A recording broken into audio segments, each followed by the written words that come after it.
Hi! So you guys are probably wondering more about that hypnotherapy I went to. Yeah, it was crazy. It was recommended to me by a friend, this guy.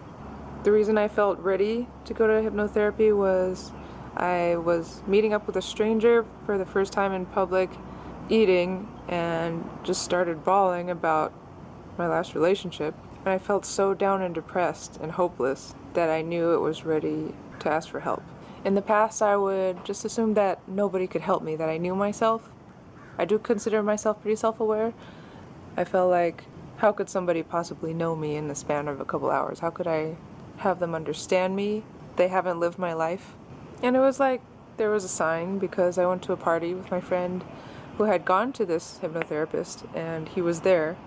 And after she said hi to him, she told me that he had pretty much changed her life. So that was in the back of my mind for a few weeks. And then I looked up the therapist's website and just gave him a call. When I was being hypnotized, I didn't feel any loss of awareness of what was going on. It was just basically being talked through relaxation of your whole body. It was pretty much like meditating, being in a meditative, calm state. It's basically getting you in the moment and not letting your conscious mind distract you like it does all the time with thoughts. So being completely in the present, and that kind of allows your memory to be more clear when prompted. So I had a few issues I wanted to address, including anger, jealousy, and insecurity. So on each day we tackled one of those. So you basically take it back to the first time you felt a certain feeling that bugs or kind of controls you.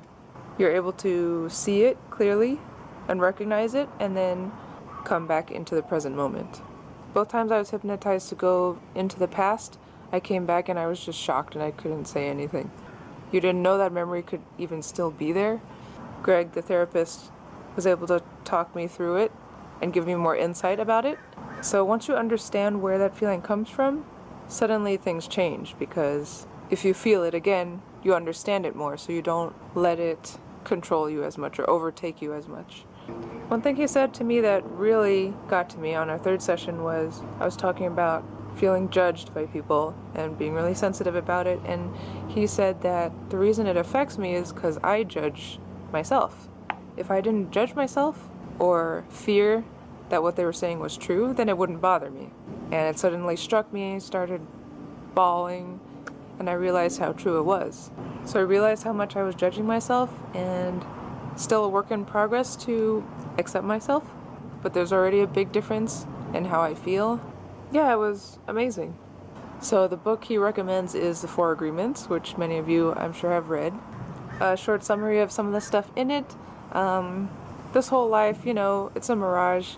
Things have been taught to you from childhood that were made up by other people over time, and society has raised you to feel certain ways that are not positive or helpful towards you. And we're just bombarded constantly with all this brainwashing about who you're supposed to be. And it's up to us to realize that we're perfectly okay the way we are, and that people who love us are gonna love us for who we are. So that's only a small part of the book, but that's the stuff that I needed to hear. We're here on this planet to experience things, enjoy things, connect with each other. Negative or mean people are louder than nice people, so they seem to just overpower everything, but they're actually not the majority. So yeah, I highly recommend therapy or hypnotherapy from someone who's good. But you have to be open-minded and open-hearted and willing to take advice. So now that I've been through that, I feel more open and ready to share with you guys some of my feelings, and hope that it can make someone out there feel less lonely, feel like they have someone who relates to them. I have a lot to say. So stay tuned for more. See you next time.